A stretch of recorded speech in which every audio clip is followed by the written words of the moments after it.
அனைவருக்கும் வணக்கம். ஆச்சாரியன் திருவடிகளே சரணம். ஸ்ரீரங்கம் திவ்ய தம்பதிகள் திருவடிகளே சரணம். இப்போது நான் ஸ்ரீ விஷ்ணு புராணத்திலிருந்து காசி நகரத்தை எரித்த கதை பற்றி கூறுகிறேன். மைத்ரேய முனிவர் பராசர மகரிஷியை நோக்கி, குருநாதரே, ஸ்ரீ கிருஷ்ண பகவான் இந்திரனையும் ருத்ரனையும் வெற்றி கொண்ட வரலாறுகளை கேட்டு தெரிந்து கொண்டேன். கண்ணபிரான் செய்த இதர செயல்களையும் எனக்கு கூறி அருள வேண்டும் என்று வேண்டினார். அதற்கு பராசரர் பொருளானார், மைத்ரேயரே, பரமாத்மா இந்த மானிட அவதாரத்தில் காசி நகரத்தை அழித்த கதையை கூறுகின்றேன், கேட்கிறார். உண்டரக தேசாதிபதியாகிய பவுண்டரகன் என்பவன் அஞ்ஞானத்தினால் தன்னை ஏற்றி வாசுதேவ அவதாரம் என்று கூறிக்கொண்டான். ஸ்ரீ விஷ்ணுவின் சின்னங்களான சங்கு சக்கரம் வனமாலை முதலியவற்றையும் அணிந்து கொண்டான். ஒரு மூடனை தூதுவனாக கண்ணனிடம் அனுப்பி வைத்தான்.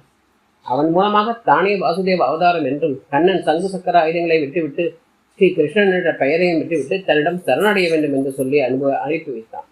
தூதனின் சொல்லை கேட்ட கண்ணன் தான் பவுண்டர்களின் அபிப்பிராயப்படி நடந்து கொள்வதாகவும் காசி நகரத்துக்கு வந்து அந்த மன்னனிடம் சரை நடந்து விடுவதாகவும் சொல்லி அனுப்பிவிட்டார்.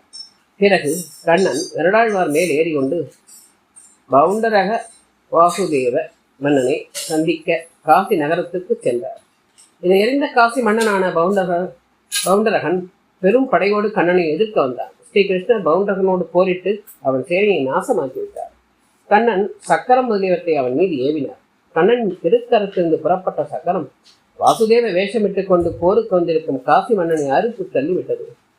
கண்ணன் தம்முடைய சாரங்கத்தை வளைத்து அம்பு மாறி பொழிந்து காசிராஜனின் சிறகை அறுத்து அந்த தலையானது காசி நகரின் நடுத்தெருவில் விடும்படி செய்தார்.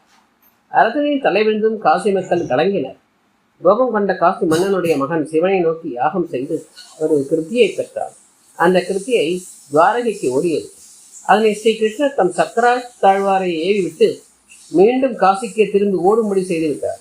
சக்கர தாழ்வார்ந்த காசி நகரில் அந்த கிருத்தியையும் அதனை ஏவிவிட்ட காசிராஜன் குமாரனையும் அவனுடைய படைகளையும் அழித்து விட்டார். மேலும் காசி நகரத்தையே எரித்துவிட்டு மீண்டும் கிருஷ்ணனிடமே திரும்பி வந்து விட்டார். மைத்ரேயரே, இவ்விதமாக காசி நகரம் ஸ்ரீ கிருஷ்ண பரமாத்மாவால் அழிக்கப்பட்டது என்று பராசர முனிவர் கூறினார்.